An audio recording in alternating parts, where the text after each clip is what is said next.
오늘은 2월달 신청이 마감되는 5년 근무가 가능한 시급 4만 원 노인 일자리가 있어서 날짜가 얼마 안 남아서 급하게 알려드리고요. 노인 일자리 관련 내용 말씀드리기 전에 어르신분들이라면 현재 꼭 알고 계셔야 하는 뉴스가 있어서 해당 내용 먼저 말씀드리고 노인 일자리 신청 마감 뉴스 알려드리겠습니다. 현재 노인정책 연령 변경 논란 관련 뉴스들이 쏟아지고 있는데요.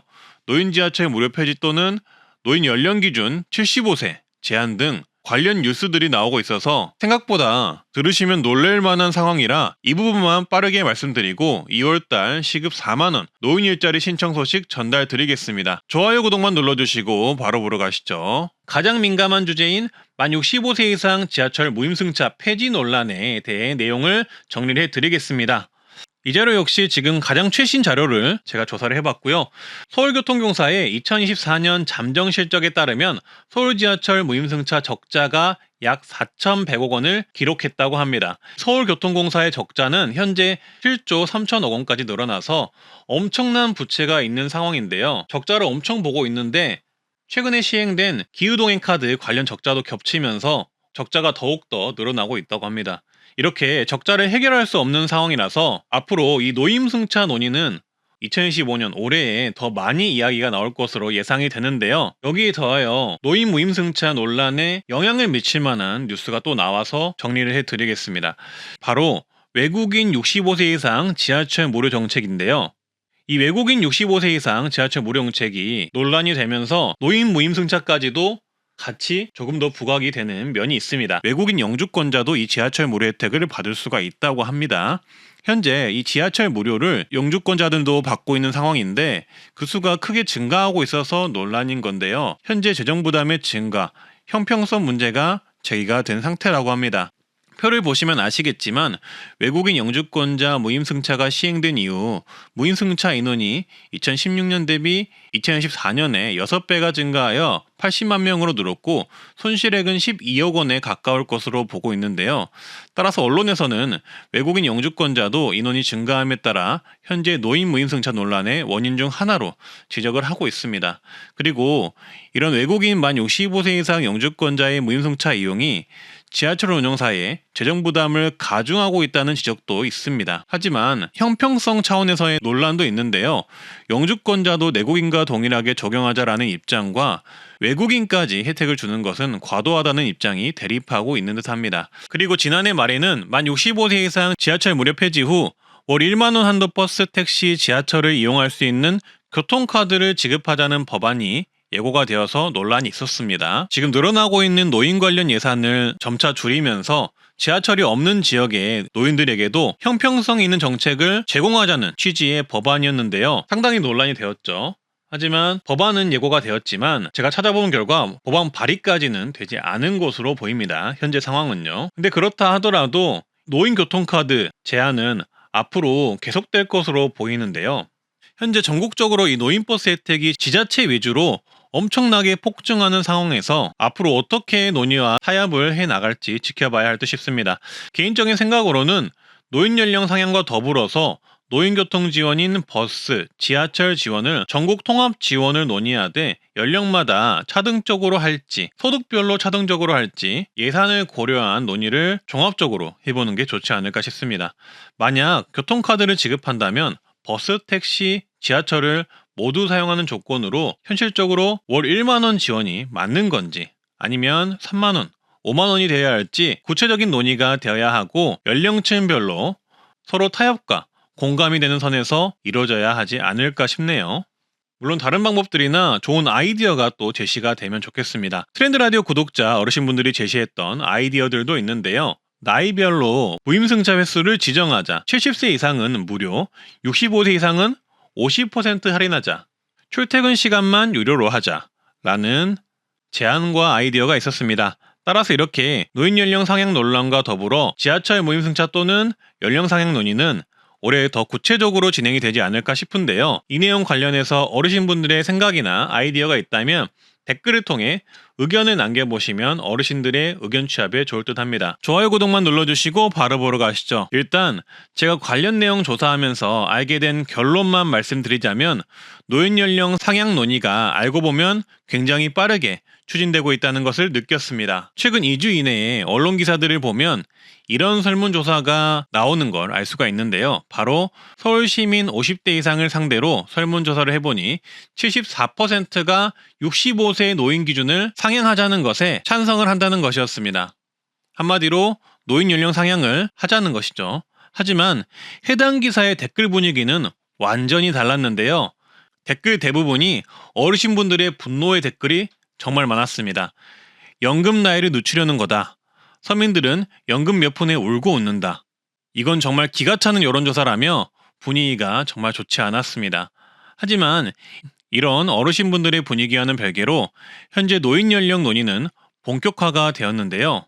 최근 보건복지부의 주요 현안 해법회의 보도자료를 보시면 이렇게 초고령 사회 진입에 대응한 노인 정책을 본격적으로 추진한다고 나와 있습니다. 여러 가지 노인 정책이 나열이 되어 있지만 내용의 핵심은 가장 마지막 부분인데요. 베이비붐 세대의 노인층 진입과 액티브 시니어 등장에 따른 사회적 인식 변화를 고려해서 사회적 논의도 준비한다.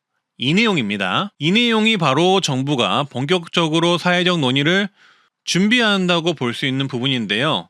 제가 느끼기에는 공론화를 하겠다. 이렇게 느껴지더라고요. 그래서 이런 발표가 있고 나서 점점 관련된 보도들이 등장을 했으며 그리고 이렇게 노인 연령 상향 관련 여론조사들이 연이어서 등장을 했습니다. 그리고 여론조사의 내용 대부분은 노인 연령 70세 이상으로 하는 게 적합하다라는 내용들이었습니다. 말씀드렸듯이 댓글 분위기는 조금 달랐지만요. 그리고 1월 17일에 대통령 직속 국민통합위원회의 회의가 열리게 되는데요. 여기서 정말 중요한 발언이 나옵니다. 여기에 이중근 대한노인회 회장이 참석을 하였는데 노인 연령 단계적 상향 조정 방안에 대한 지속적 논의가 필요하다고 이야기를 하였고요.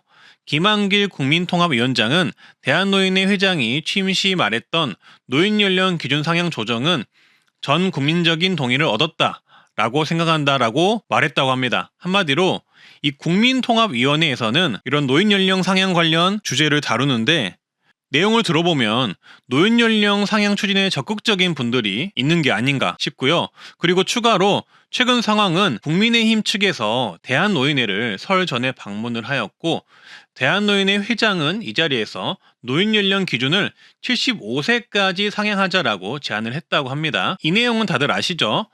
75세로 올리되 단계적으로 상향을 하고 그리고 정년도 연장을 하자 이런 취지의 내용이었습니다. 이분께서 이런 취지의 내용을 저번에도 말한 적이 있으시죠. 그래서 지금 정부의 발표가 있고 난 후 이런 언론 보도들이 계속적으로 나오고 있고요. 각계의 주요 인사들의 행보를 보면 이 노인 연령 상향을 추진하려는 듯한 움직임을 보이는 것을 알 수가 있습니다. 올해 안에 이 노인 연령 상향 공론화를 하지 않을까 싶은데요. 기초연금도 마찬가지입니다. 이렇게 기사를 보시면 70세로 기초연금 지급 연령을 높이면 연 6.8조 재정을 아낀다라는 취지의 기사도 이렇게 노인 연령 상향 움직임에 맞춰서 나오고 있는 상황입니다. 아무래도 노인 연령을 높이면 우리가 받고 있는 혜택들 거의 대부분이 지급 연령이 상향이 되겠죠. 따라서 노인 연령 상향의 구체적인 추진으로 인해 앞으로 다양한 우려가 나올 것이 예상이 되는데요. 일단 기초연금 지급 개시 연령 상향이 될 수가 있겠죠. 그리고 국민연금도 지급 개시 연령 상향 우려가 나올 수가 있습니다. 그리고 추가로 정년 연장도 사회적으로 같이 진행이 될 가능성이 있습니다. 그리고 우리가 알고 있던 만 65세 이상 혜택 또한 같이 논의가 될 수밖에 없겠죠. 그 밖에도 지금 논란이 가장 많이 되고 있는 지하철 무인승차 폐지 논란도 있을 수가 있고 지하철 버스 무료, 각종 노인 예방 주사 무료 같은 경우도 연령 상향이 논의가 되지 않을까 싶습니다. 하지만 너무 부정적으로만 볼 수는 없는데요. 초고령화 사회에 진입하는 지금 현재 65세 이상 인구는 우리나라에서 1,000만 명이 넘었으며 2050년에는 2,000만 명이 넘어간다고 하는 상황에서 개인적인 생각으로는 노인 연령 상향 논란이나 논의가 앞으로는 더욱더 나올 수밖에 없다고 보는데요. 아주 민감한 주제인 만큼 타협할 수 있고 서로에게 도움되는 방향으로 방안이 마련이 되어서 논의가 되었으면 좋겠다는 개인적인 생각이 듭니다.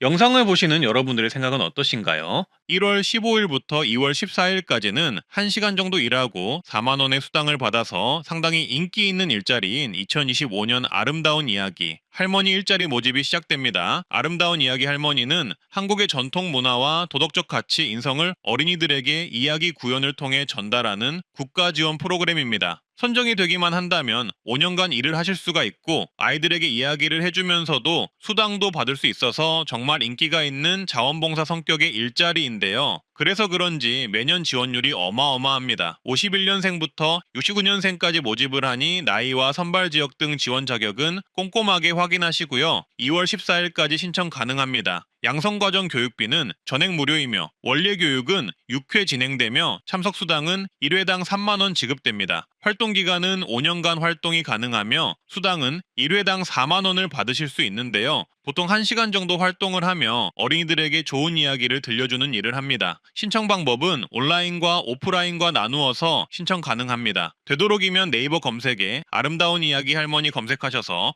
홈페이지를 통해 자세한 내용 확인하시고요. 아이들을 좋아하고 수당도 받으면서 5년간 활동을 원하시는 분들은 꼭 한번 신청해 보시길 바라겠습니다. 조금이나마 도움되셨다면 좋아요, 구독 알림 설정 부탁드리고요. 주변에 공유도 많이 해주세요. 트렌드 라디오였습니다. 날이 많이 춥습니다. 건강하고 행복한 하루 되세요.